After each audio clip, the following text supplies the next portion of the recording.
The day of the national finals. As soon as I reached the testing center, I heard the crows. Their caws was shrill and piercing, sounding more like human screams than birds. Panic surged through me and I bolted away from the entrance. I refused to set foot inside that building, no matter how much people stared. Everyone thought I was having a mental breakdown, throwing my entire future away over nothing. My parents were shaking with a mixture of fury and absolute shame. If the birds bother you, we will have the guards shoot them away. My dad hissed. But you are going in there, Quinn. Stop this childish nonsense right now. I shook my head violently, my breath coming in ragged gasps. I am not going back. Did you hear them? The crows? They are screaming for a reason. My mom finally snapped and slapped me across the face. The sting was sharp, but the fear in my chest was sharper. If you do not take this exam today, your father and I are done with you. She sobbed. We will act as if we never had a daughter. I looked her straight in the eyes, my voice trembling but certain. Fine, then consider me a disappointment. No matter what you say, I am not being inside that hall today, because the crows are mourning. My parents were stunned by my defiance. They could not wrap their heads around why I would sabotage my life over something so ridiculous. But I did not have time to explain the dread pulling in my gut. I turned and sprinted across the street, leaving them standing there in the dust behind me. The cacophony of the crows only grew louder. It was a cold, rhythmic screeching that made my skin crawl. I grew up in this city, and I had never seen a single crow here before today. Now the trees surrounding the testing center were heavy with them, like black, rotting fruit. The school staff was already trying to spray them with water to drive them off, but the flock just circled in the air, refusing to leave the sky above the hall. My terror reached its peak as the sky seemed to turn dark. Quinn, please stop this. My mom caught up to me, grabbing my wrist with a desperate strength. Her face was a mess of tears and smudged makeup. The birds were just nesting here overnight. That is all. They are gone now. I am begging you, honey. Go back inside.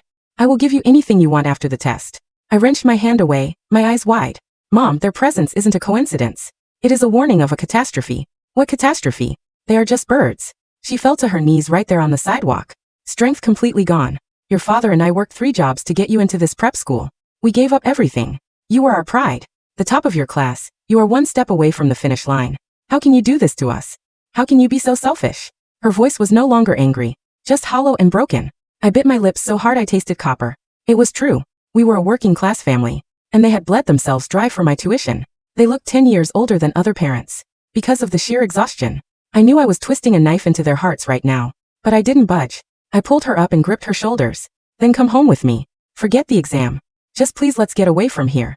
My mom screamed, hitting my chest with her fists. Go home. To what?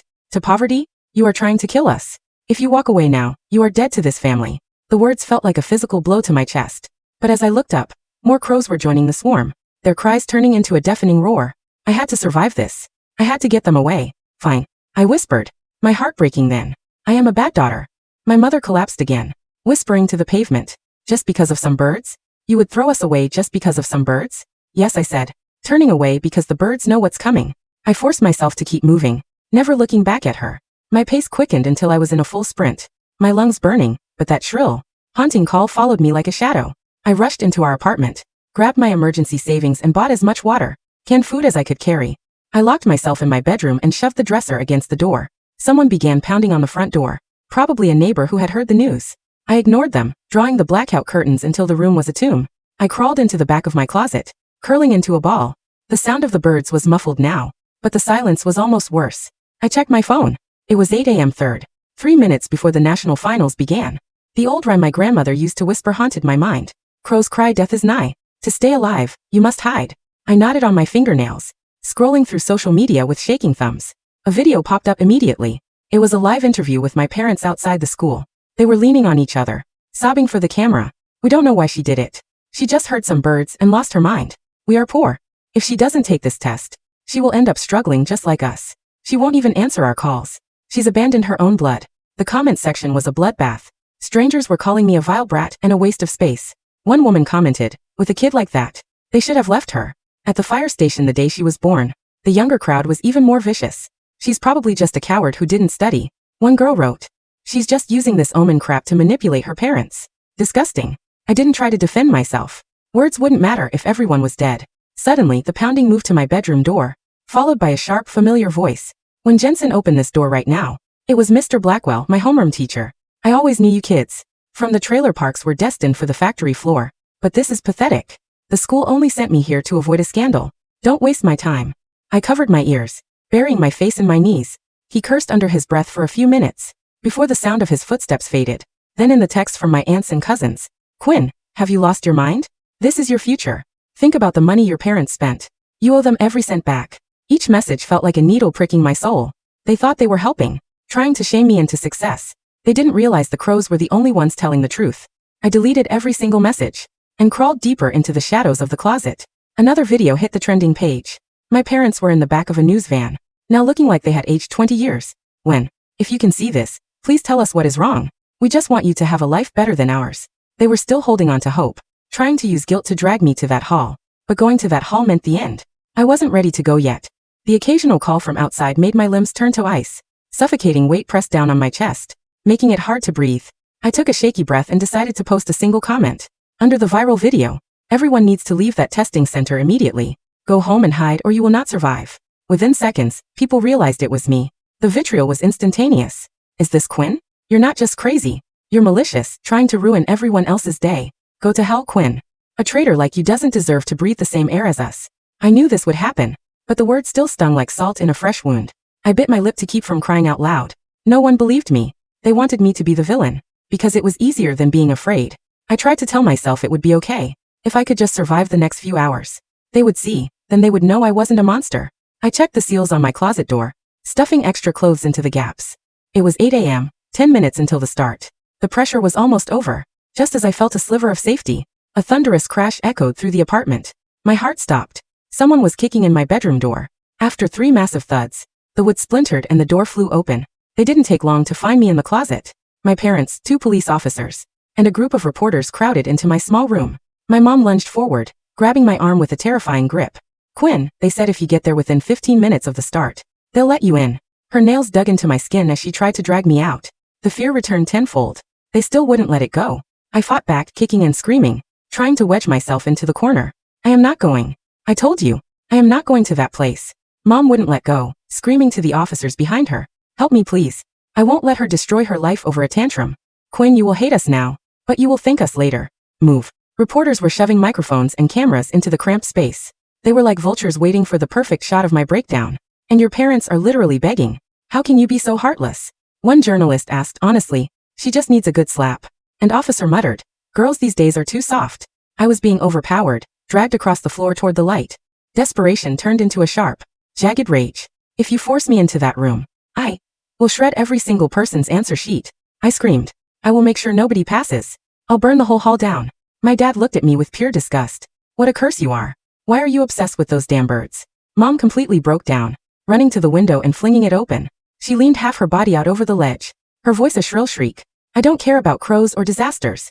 If you don't go to that exam, I'm jumping. I lunged forward to grab her, my voice cracking in a desperate howl. Mom, why can't you see? If I go there, I am dead. You are the ones forcing me to my end. The officers rushed to pull her back from the window. My dad turned and delivered a heavy blow to my cheek, his eyes full of hatred. Do you think those birds are going to eat you? Is that it? An officer knelt in front of me, showing me a live feed on his phone. Look, Quinn, there isn't a single crow left at the school. We cleared them out. We have tactical teams on site. Everyone is safe. Nothing is going to happen. I stared at the screen. The school looked peaceful. Guards were patrolling and students were filing in calmly. It looked perfectly normal. The people in the room continued their barrage of pleas and insults. Looking at my mother's shattered face, I felt my resolve flicker. Was I wrong? Was I truly just losing my mind? I stared at the corner of the video screen, focusing on a shadow near the roof. There was one crow left huddled in the gutter. As the camera zoomed in, I saw it. A thick, dark red liquid leaking from its eyes. It was crying blood. The realization hit me like a physical shock. The omens were real. I scrambled backward, shaking so hard my teeth clattered. My father grabbed my wrist again, his voice dropping to a weary, mournful tone. Quinn, we aren't trying to hurt you. We're scared for you. With your grades, you could get a full ride. You could change our family's destiny. You can be reckless with your own life. But as parents, we cannot let you fail. I looked at their tired faces. I knew they loved me in their own twisted way, but their love was a noose. My silence seemed to signal a breakthrough to my father. Look, if you really can't do it today, we will let you retake it next year. We'll pay for the prep. My mom looked at me with a glimmer of hope. Since they stopped pulling me, I finally gave a small defeated nod. The porters and the police finally began to file out of the room. The weight on my chest lightened just a fraction. I sat on the edge of my bed watching the clock. 9 a.m. The test had started. As long as I wasn't in that building, I was safe, but before I could breathe, my mother grabbed my wrists and snapped a pair of zip ties around them. The police officers burst back into the room immediately. Quinn, I'm sorry, but we have to do this. one of them said as they lifted me up. We're just taking you to see a specialist. To check on your mental state. My parents looked away, refusing to meet my eyes. They said, you're having a psychotic break from the stress. Quinn, there's a doctor who will evaluate you for free. It's for your own good. Once they fix your head, you'll be able to go back and take the late entry exam. They carried me down the stairs like a piece of luggage. I fought them with every ounce of strength, biting the arm of the officer holding me. Liars. You're all liars. My mom wiped the sweat from my forehead as they shoved me into the back of a squad car. We're doing this because we love you, she whispered, her voice trembling.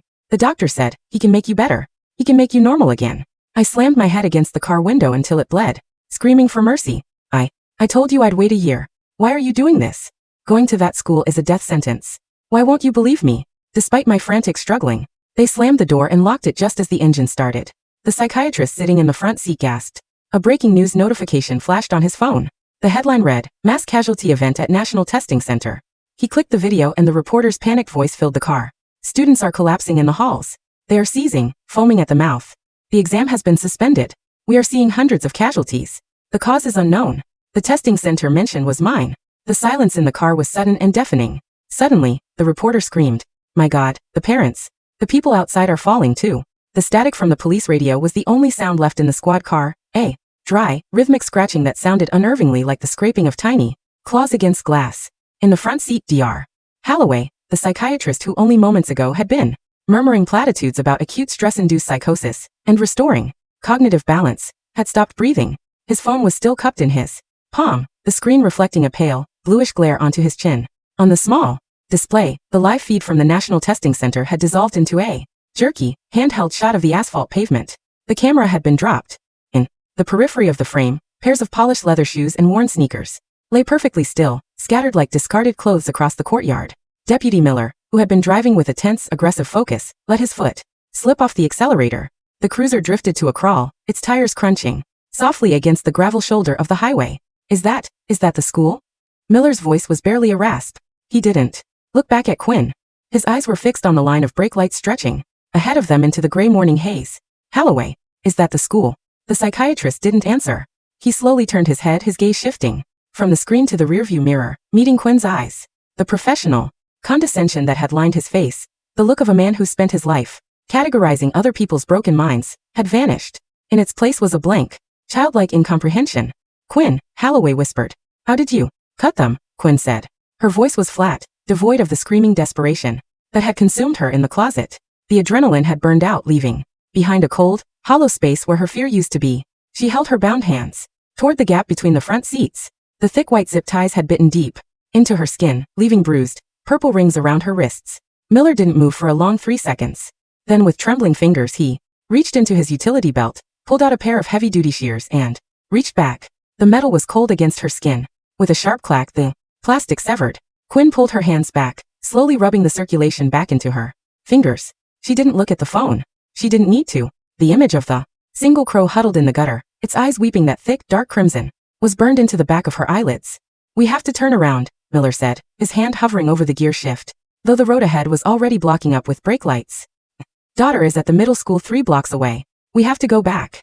You can't go back, Quinn said softly. Don't tell me what I can't do. Miller snapped, his sudden outburst smelling of sour sweat and raw panic. He slammed his palm against the steering wheel. You don't know anything. You're just a kid who had some kind of goddamn luck. It's a leak. A chemical leak from the industrial park. That has to be it. The crows were dead before the exam even started, Quinn said, looking out the side window. Outside, the suburbs of the city were strangely quiet. The morning sun was a pale, greasy yellow disk behind a layer of thin cloud. On the telephone wires lining the road, there were no birds. Usually the morning was filled with the bickering of sparrows and starlings, but today, the wires were bare, long black lines cutting through the gray sky like staves of empty music. We need to get to high ground, Dr. Holloway said. His voice was steadier now, though his fingers still twitched against his knees. If it's an airborne agent, chlorine organophosphates, it will settle in the low-lying areas. The testing center is in the valley. Quinn's apartment is on the ridge, but it's too close to the blast radius if it's an industrial accident.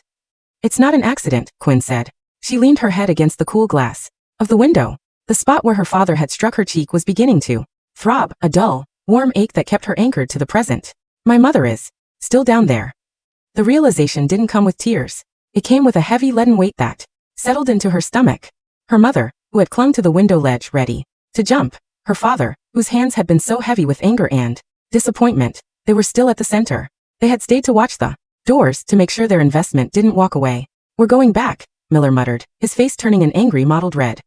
Twisted the wheel, forcing the cruiser across the grassy median of the highway, the undercarriage scraping loudly against the dirt. The car jolted, throwing Quinn against the door. Miller, wait. Holloway reached out, but the officer ignored him, hitting the siren. The wail of the siren was deafening in the cramped cabin, but as they sped back toward the city center, the sound felt increasingly pointless. The oncoming lanes were empty of moving traffic, but blocked by abandoned vehicles. Doors were flung open. A silver sedan had drifted into a concrete barrier, its front bumper crumpled, the driver's side door swinging open and shut in the light breeze. There was no one inside. As they neared the exit for the high school, the air began to change. It wasn't smoke, and it wasn't the sharp, chemical tang of chlorine. It was a smell that Quinn recognized from the hot summers in the trailer park when the trash collectors went on strike, a sweet, heavy scent of decay, but concentrated, sharp enough to tickle the back of the throat. Oh Jesus, Miller whispered. He switched off the siren. The silence that returned was absolute. The streets surrounding the testing center were choked with cars, their engines still idling, sending up small plumes of exhaust into the damp air. On the sidewalks, people lay in small, untidy heaps. Some looked as though they had simply sat down to rest, their backs pressed against the brick walls of the shops. Others were face down in the dirt, their fingers clawed into the soil. Miller slammed on the brakes, the cruiser skidding to a halt 50 yards from the main gate of the school. Through the windshield, the schoolyard looked like a battlefield after the artillery had gone silent. The reporters' vans were still parked by the curb, their satellite dishes pointed toward the sky like metal flowers. Near the rear of one van, a tripod stood upright, the camera still attached, pointing aimlessly at a brick wall. I have to find her, Miller said. He unbuckled his seatbelt, his hand shaking as he reached for his service weapon. Miller, don't get out of the car, Holloway warned, his hand gripping the dashboard.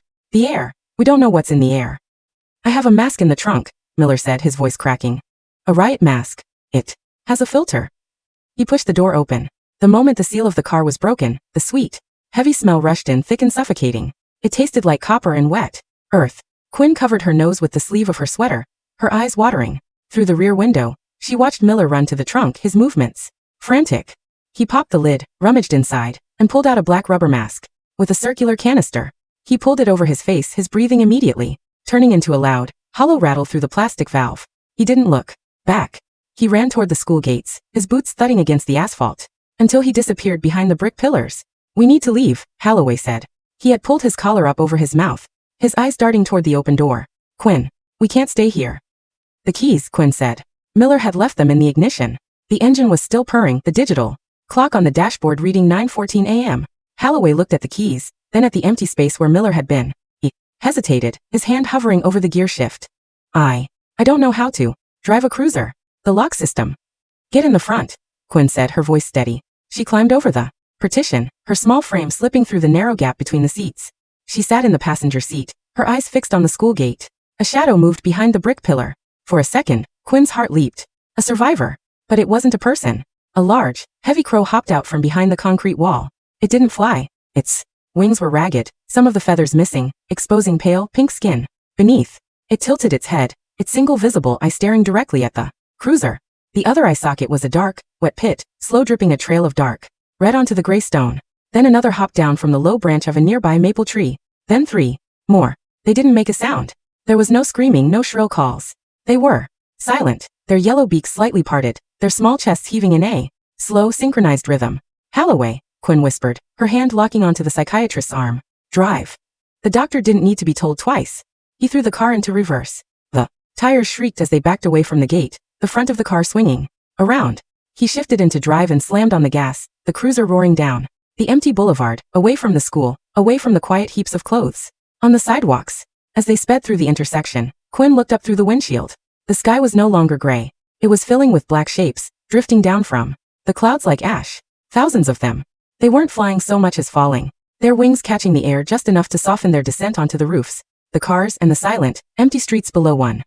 They drove for 3 hours without a destination, guided only by the empty roads and the rising smoke on the horizon. The radio had gone completely dead by noon. The digital display on the dashboard still glowed, but the only sound was a low, white hiss that seemed to vibrate in Quinn's teeth. Dr. Holloway kept his eyes on the road, his knuckles white against the black leather of the steering wheel. He had taken off his tie and unbuttoned his collar, but he still looked like a man who was trying to maintain A professional composure that no longer had a purpose. Where are we going? Quinn asked. Her voice sounded thin, dry. Away from the coast, Holloway said. And away from the major transit hubs. If this is what it looks like, the cities will be traps. We need a place with its own water supply. A place where we can see what's coming. You still think it's a chemical, Quinn said. Holloway didn't answer immediately. He steered the car around a jackknife-it semi-truck that had blocked 2 lanes of the state route. The driver's cabin was empty, the door hanging open. A small thermos of coffee spilled across the asphalt, its contents long since dried into a dark stain. I am a man of science, Quinn, Holloway said, his voice dropping into that quiet, rhythmic tone he had used in her bedroom. I have to believe in cause and effect. A biological agent, perhaps a dormant strain of some zoonotic virus that mutated in the local bird population. The birds died first because of their smaller body mass. Their respiratory systems are more sensitive. The rhyme, Quinn interrupted. My grandmother didn't know about zoonotic viruses. Crows cry, death is nigh. To stay alive, you must hide. Superstition is just old observation without the vocabulary, Holloway said. But his voice lacked conviction. He kept checking the rearview mirror, his eyes shifting toward the sky. The crows were still there. They didn't follow the car in a swarm, but every mile or two, they would see them. They sat on the fence posts of the dairy farms, on the rusted roofs of old barns, on the branches of dead oaks. They were always silent, always weeping that dark, slow crimson from their eyes. They didn't eat the livestock that lay dead in the fields. They didn't fight over the carcasses. They simply watched. By mid-afternoon, the fuel gauge on the cruiser was hovering near empty. The orange warning light had begun to chime, a rhythmic, high-pitched beep that seemed to mock the silence of the countryside. Holloway pulled into a small, independent gas station off Route 9.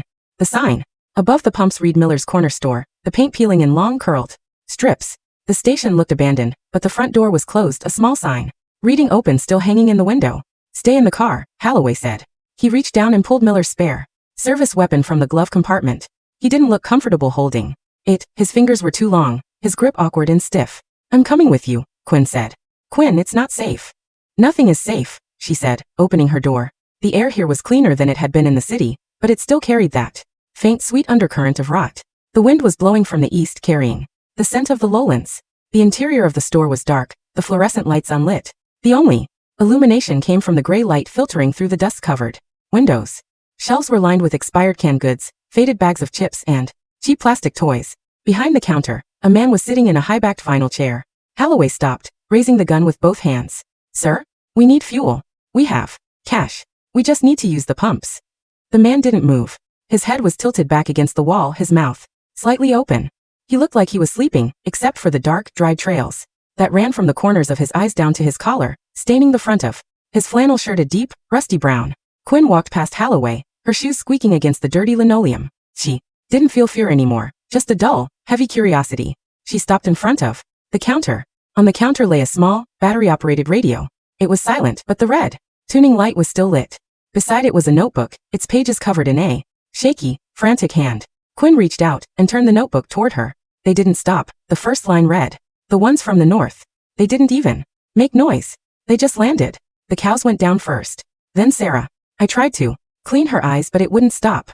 It's in the water. It's in the air. Don't look at them. If you look at them." The writing scribbled off into a long, jagged line that ran off the edge of the page. He thought it was the eyes, Quinn murmured. What? Holloway asked, his voice tense as he searched the shelves for batteries and canned water. He thought if you looked at them you caught it. Quinn turned to look at the man behind the counter. His eyes were wide open now, staring at the ceiling. They weren't blue or brown anymore.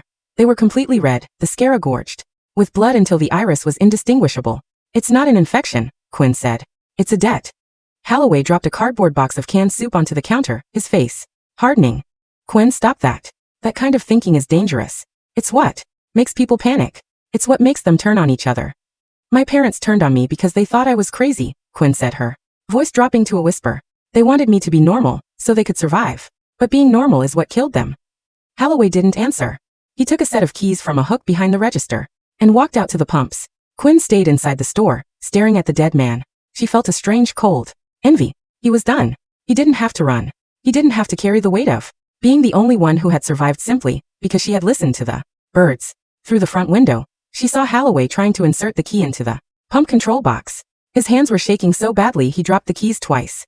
Then she heard the sound. It wasn't a crow. It was a low, heavy rumble, like a diesel engine but irregular, sputtering. A large black SUV was coming down Route 9, its high beams on, cutting through the afternoon gloom. It didn't slow down as it approached the station. It veered off the road, its tires kicking up gravel, and slammed into the side of the gas pump opposite the cruiser. The impact was loud, the sound of tearing metal echoing across the empty fields. Holloway scrambled backward, falling onto the concrete, the gun slipping from his hand and rolling under the cruiser. The door of the SUV didn't open immediately. The engine hissed, steam rising from the crumpled hood. Then the driver's side door creaked open.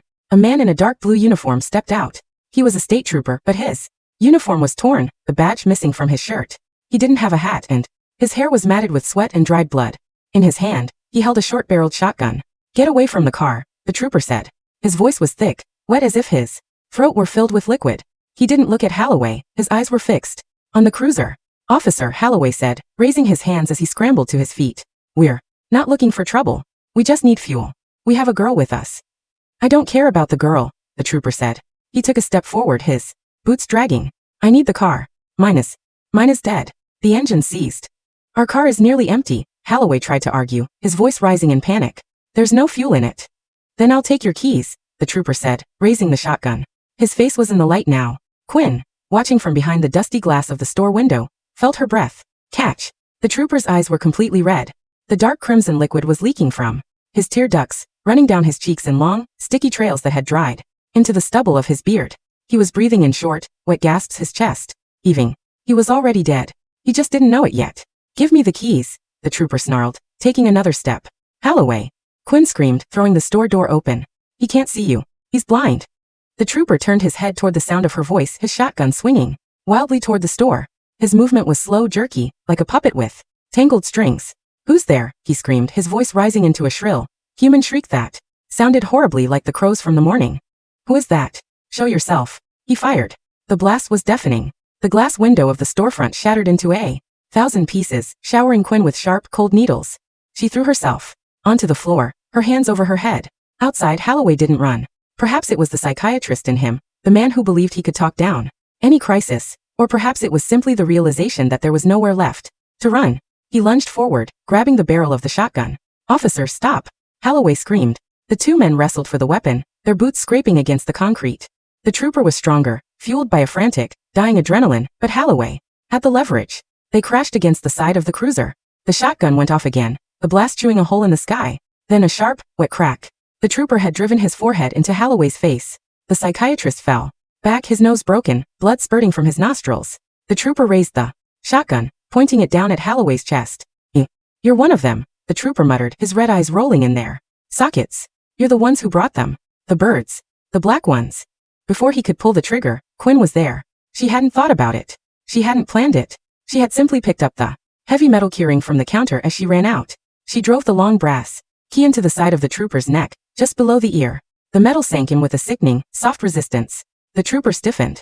The shotgun slipped from his hands, clattering against the concrete. He turned his head toward her, his red eyes wide, his mouth opening and closing as if he wanted to speak. But no words came. Only a thick, dark froth that spilled over his lips. He fell forward, his chest striking the side of the cruiser before he slid to the ground, his boots twitching once, twice, then going still. The silence returned, heavier than before. Quinn stood over him, her hands covered in a warm, dark liquid that didn't look like blood. It was too dark, almost black, and it smelled of copper and old water.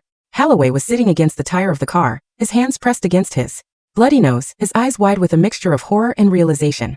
He was blind, Holloway whispered through his fingers. He was shooting at the sound. "They're all going to be blind," Quinn said. She looked down at her hands, then wiped them on her jeans. The ones who stayed. The ones who didn't run. She looked up at the sky. The black shapes were no longer falling. They were sitting. Every wire, every roof, every branch of the trees surrounding the gas station was heavy with them.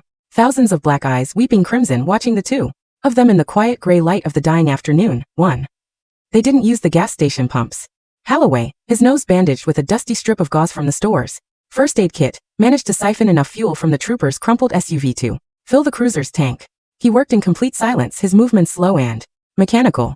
Every few seconds he would look up at the ridge of the hills where the crows sat like silent, black sentinels. "We need to find shelter before dark," Holloway said as he capped the tank. His voice was nasal and thick behind the gauze. "The temperature will drop and, if the trooper's state is any indication, the survivors who are infected will become more aggressive as their cognitive functions decline." "They're not infected," Quinn said. She was sitting on the hood of the car, her knees pulled to her chest. "They're just paying the price for staying." Quinn, please, Holloway said, his voice carrying a sudden sharp edge of exhaustion. I cannot process your grandmother's folklore right now. I have a fractured nasal septum, 3 dead colleagues in the city, and a dead police officer 5 feet from my boots. Let's stick to what we can see. We can see the birds, Quinn said, pointing toward the ridge. A single crow had detached itself from the flock. It didn't fly with the usual jerky beat of a scavenger. It glided down on broad, ragged wings, landing with a soft thud on the hood of the cruiser, only inches from Quinn's boots. Holloway froze, his hand locking onto the siphoning hose. The bird was massive, its feathers dull and oily. Its left eye was gone, replaced by a dry white scar, but its right eye was wide, clear, and bright red. A thin, slow tear of dark crimson was trickling down its beak, dripping onto the white paint of the hood with a tiny, sharp splat. It didn't look at Holloway. It looked at Quinn. It tilted its head, its beak opening. It didn't caw. Instead, it let out a sound that made Quinn's skin turn to ice. It was a high-pitched electronic chime, the exact sound of her phone's morning alarm, the one that had gone off at 7 a.m., before she had walked to the testing center. The chime played once, perfectly, then stopped. The bird tilted its head the other way. Quinn, Holloway whispered, his face turning gray. What is that? It's telling us the time, Quinn said. Her voice was barely a whisper. The crow hopped closer, its talons clicking against the metal. It opened its beak again. This time, the sound that came out was her mother's voice, distorted, thin, as if playing through a broken speaker. Go home. To what? To poverty? You are trying to kill us. The words were followed by the sound of a sharp, wet slap, the sound of her mother striking her face in the dust outside the hall. Holloway took a step back, his foot catching on the siphoning hose. He fell against the side of the car, his eyes wide with a terror that no medical textbook could explain. It's mimicking. Like a parrot. It must have heard. I was alone when she said that, Quinn said. Her eyes were fixed on the bird. We were across the street. There were no birds near us then. They were all at the school. The crow didn't move. It watched her with its single bleeding eye. Why are you here? Quinn asked it.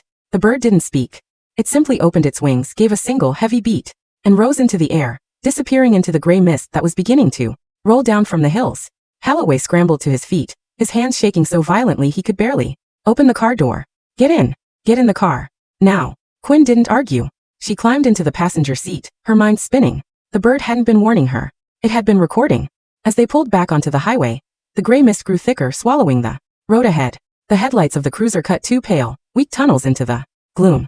We'll find a cabin, Holloway said, his voice high and fast. He was driving too. Quickly, the car swerving slightly on the damp asphalt. There are cabins in the state park. Off the grid. No people. No birds. They're everywhere, Dr. Holloway, Quinn said. She looked at the dashboard clock. It was 5:15 p.m. The sun was setting early, the darkness heavy and absolute. They drove into the park, the trees closing in around them like high black walls.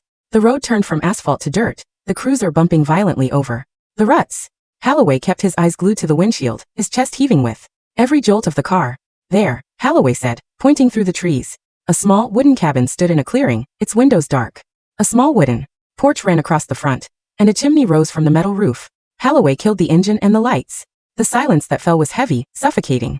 They sat in the dark car for several minutes, listening. There were no sounds of crickets, no rustle of leaves in the wind. The forest was dead.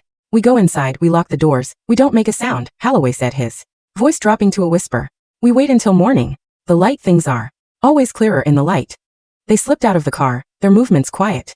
Holloway led the way, his hand holding the trooper's shotgun. He checked the porch, then tried the door. It was unlocked. The interior of the cabin smelled of pine needles, dust, and old wool. It was a simple one-room structure with a small kitchen stove, a wooden table, and a set of bunk beds in the corner. Holloway closed the door behind them, throwing the heavy wooden bolt. He let out a long, shuddering breath, his shoulders sagging. We're safe, he whispered. Quinn walked to the window, pulling the thin gingham curtains aside just enough to look out. The clearing was empty. The cruiser sat in the center, a white shape in the deep gray of the dusk. But then she looked at the trees. The branches were heavy. They weren't moving in the wind, but they were bending under the weight of thousands of silent, black shapes. They weren't looking at the cabin. They were all looking up. Quinn looked up, too, squinting through the dirty glass. The clouds were parting, but there were no stars behind them. The sky was filled with a massive, pale shape that didn't look like a cloud. It was too regular, too sharp. It looked like a giant, white eye miles wide, staring down at the earth from the deep silence of space. And as Quinn watched, a single dark red line began to form across the center of the pale shape, slowly dripping down toward the horizon. The sky was bleeding. Holloway, Quinn whispered, her voice disappearing into the dark. What? The doctor asked from the corner, his matches scratching against a candle wick. Don't light it, Quinn said. But it was too late. The match flared, casting a warm, yellow glow across the small wooden room. And in the light, Quinn saw them. They weren't alone in the cabin. Sitting on the top bunk, their faces pale and their eyes wide and red, were her mother and her father. They were sitting perfectly still, their hands folded in their laps, their mouths open in a silent, screaming caw. The crimson tears were still wet on their cheeks. "You didn't take the test, Quinn," her mother's voice said, but her lips didn't move. The sound came from the rafters above, where 3 massive crows sat, their beaks parted, their eyes weeping into the dark. "You threw us away," her father's voice echoed from the corners of the room. Holloway dropped the candle. The flame caught the dry pine needles on the floor, a small bright orange line of fire spreading rapidly across the wood, lighting up the faces of the dead. Quinn didn't run. She didn't scream. She stood in the center of the burning cabin, looking at her parents, looking at the birds, and finally, looking at her own hands in the rising light of the fire. Her palms were warm, and when she wiped her face, her fingers came away wet, thick, and dark red. The fire did not consume the cabin as quickly as it should have. The damp, ancient pine logs resisted the heat, hissing and releasing a thick, white smoke that smelled of turpentine and sweet decay. Dr. Holloway had collapsed near the door, his hands clawing at the wooden bolt. He wasn't trying to open it. His movements had become erratic, his fingers curling like dried leaves. The smoke was thick, but he wasn't coughing. He was making a low, rhythmic clicking sound in the back of his throat, his head jerking toward the rafters with every click. "Quinn," he whispered, but the voice that came out of him was no longer his own. It was the flat, nasal drone of the emergency broadcast announcer they had heard in the squad car. The governor has declared a state of please remain in your homes." "I'm here, Dr. Holloway," Quinn said. She sat on the wooden floor, the heat of the fire crawling up her legs, but she didn't feel the sting of it. Her vision was narrowing, the edges of her field of view dissolving into a warm red haze. The figures in the bunk beds, the silent, pale shapes of her parents, did not move. As the flames licked the legs of the wooden frame, their eyes remained fixed on her, bright and wet. "We did it for you," her mother's voice whispered from the corner of the ceiling. It was a soft, dry rustle of sound, like dead leaves scraping against concrete. "We worked 3 jobs, Quinn. We gave up everything." "I know," Quinn said. She reached out, her fingers brushing the hem of her mother's burnt skirt. The fabric was hot, but her skin felt numb, cold as river ice. The crows in the rafters did not fly away from the smoke. They sat perfectly still, their black feathers turning gray with ash, their red eyes glowing in the dark like small, dying coals. The large crow from the gas station, the one with the single eye, glided down from the roof beam, landing on the floor between Quinn and the dying psychiatrist. It walked toward Holloway, its movements slow and deliberate, and pressed its blood-soaked beak against the doctor's forehead. Holloway's body stiffened. His clicking stopped. His eyes, which had been rolling frantically in their sockets, cleared for a brief second. He looked at Quinn, his real voice returning, small and tired. It's not an infection," he whispered. "It's an audit." Then he lay his head down on the burning floor, his eyes turning completely red, the crimson tears spilling out to join the rising tide of ash. The crow turned to Quinn. It didn't mimic her mother this time. It didn't mimic the alarms or the radios. It stood in the heat of the fire, its feathers untouched by the flames, and let out a single, low caw that sounded like the heavy, iron door of a vault slamming shut deep underground. Quinn closed her eyes. The sound of the fire faded, replaced by the quiet, rhythmic breathing of thousands of birds waiting in the dark outside. She didn't feel the heat anymore. She didn't feel the bruises on her wrists or the ache in her cheek where her father had struck her. She only felt the silence, vast and cold, stretching out over the empty hills, over the quiet streets of the city, and up into the bleeding sky. When she opened her eyes again, the cabin was gone. The fire was gone. She was standing in the courtyard of the testing center, the morning sun bright and clear above the brick pillars. The air was fresh, smelling of wet grass and asphalt. A line of students was filing past her, their faces young, tense, and full of a desperate, quiet hope. They had their books in their hands, their pencils tucked behind their ears. Among them, she saw her own reflection in the glass doors of the entrance, a girl in a clean school uniform, her hair tied back, her eyes bright and clear. Beside the door stood her mother and her father, their faces free of tears, their clothes neat and clean. Her mother was smiling, her hand resting on her father's shoulder. "You're going to do great, honey," her mom said, her voice warm and real. "We're so proud of you." Quinn looked down at her hands. They were clean. No zip ties, no blood.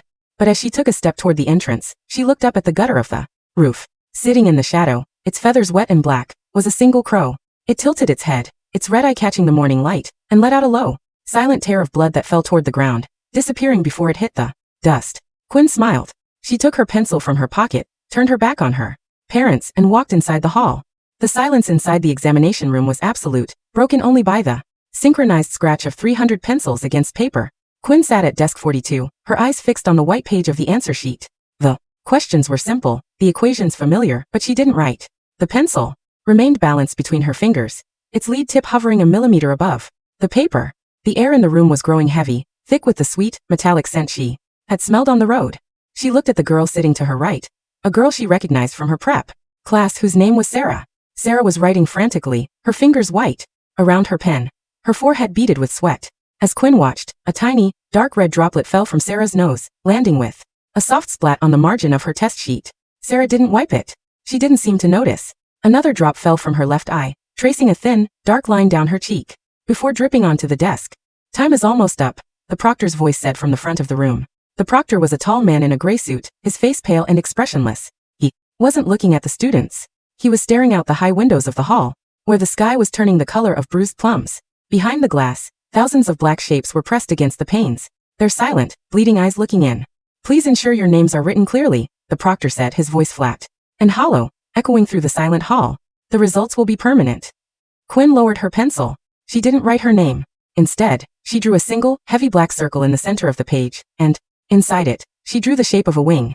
She stood up, her chair scraping loudly against the wooden floor. 300 heads turned to look at her, their eyes wide, red and weeping in the dim light of the failing afternoon. Quinn, her mother's voice whispered from the desk behind her. Where are you going?